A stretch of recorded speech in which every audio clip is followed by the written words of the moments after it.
More than 50% बच्चों को तो ये क्वेश्चन समझ ही में नहीं आता या वो गलत कर देते हैं। चलिए देखते हैं इस क्वेश्चन को हम कैसे सॉल्व कर सकते हैं। क्वेश्चन में कह रहा है कि 1 से लेकर 400 के बीच में ऐसे कितने नंबर है जो कि 5 और 7 से डिविजिबल होंगे, और जो नंबर है उनका एवरेज आप बता दो।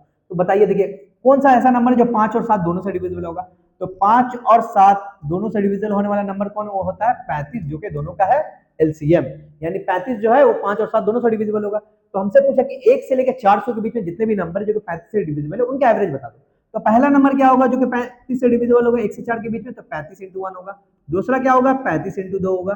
ठीक है, और इसी तरह करते करते लास्ट इंटीजर कौन सा होगा, तो 400 को अगर 35 से डिवाइड करोगे कितना दफा जाएगा, 11 बार जाएगा। यानी 385 जो होगा वो लास्ट डिजिट होगा 1 से लेकर 100 के बीच में, जो कि 35 से डिविजिबल होगा। यानी ये नंबर दिए हुए हैं 35, फिर 70, फिर 105 और लास्ट में इतना 385, इनका आपको एवरेज बताना।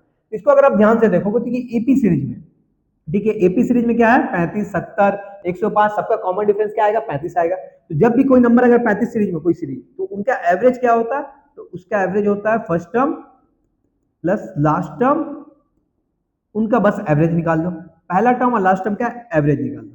तो पहला टर्म यहाँ पे कितना 35 है, लास्ट टर्म कितना है 35 इंटू 11, ठीक है, ऐड है, उसका एवरेज निकाल लो 2।